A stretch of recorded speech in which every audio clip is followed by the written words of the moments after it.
గాడిదలకు. ఇంకా చెప్పాలంటే చాలా యొక్క సంస్కృతులలో మరి గాడిదను వినయానికి మరియు శాంతికి ఒక చిహ్నంగా భావిస్తారు. కష్టపడే తత్వానికి ఒక నిదర్శనం ఈ యొక్క గాడిద. అందుకే మన వాళ్ళు అంటారు ఎప్పుడైనా, అరే ఏంట్రా గాడిదలాగా కష్టపడుతున్నావు అని అంటారు, లేదా గాడిదలాగా కష్టపడు అని అంటారు. అంటే ఒక ఉదాహరణగా ఈ యొక్క పేరుని తీసుకుంటారు. అంటే గాడిదకి అంత కష్టపడే తత్వం, అటువంటి గుణం ఉంటుంది. ఆహారం మరియు నీరు తక్కువగా ఉన్నా సరే అది ఓర్పు వహించుకొని అది ఎన్నో ఒడిదుడుకులకు అది తట్టుకునేటటువంటి ధైర్యం, గుణం ఉంటుంది. మనుషులకు ఈ యొక్క ఓర్పు ఎంతో అవసరం.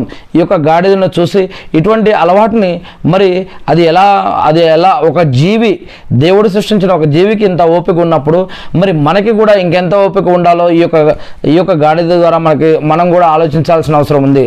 నిజంగా ఏ ప్రాణి కూడా ఈ సృష్టిలో తక్కువ కాదు.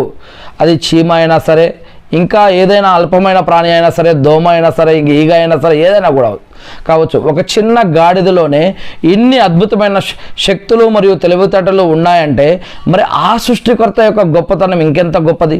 అల్హమ్దులిల్లా. ఈ యొక్క సృష్టికర్తని దేవుడు అని, భగవంతుడని, రక్షకుడని, కరుణామయుడు అని, సృష్టికర్త అని, మరి రబ్ అని, ఖుదా అని, ఇలా గాడ్ అని, ఇలా రకరకాల భాషల్లో పిలుస్తూ ఉంటారు. కానీ అరబ్బీ భాషలో ఇదే సృష్టికర్తని అల్లా అని అంటారు.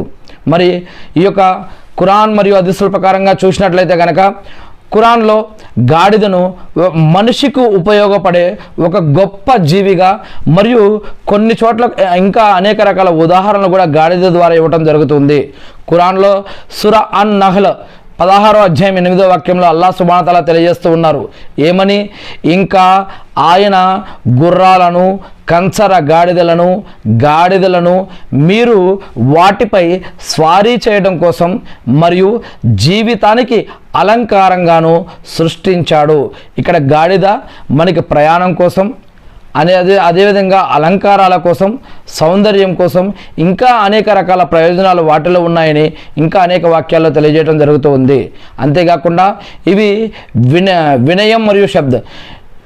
ఖురాన్లో సూరా లుక్మాన్ 31వ అధ్యాయం 19వ వాక్యంలో అల్లాహ్ సుబ్హానహు తఆలా తెలియజేస్తున్నారు. లుక్మాన్ అలైహిస్సలాం గారి ద్వారా లభించినటువంటి వాక్యాన్ని, నీ యొక్క మానవులారా మీ యొక్క నడకలలో నిదానాన్ని పాటించండి, మీ యొక్క స్వరాన్ని తగ్గించుకోండి. నిశ్చయంగా శబ్దాలన్నిటిలోకి అసహ్యకరమైనటువంటి శబ్దం గాడిద యొక్క అరుపు అని చెప్పడం జరిగింది. ఇక్కడ గాడిదని తిట్టడం కానీ అవమానపరచడం కానీ చేయట్లేదు ఇక్కడ. కానీ మనిషి నిదానంగా మాట్లాడాలి, ప్రశాంతంగా మాట్లాడాలి.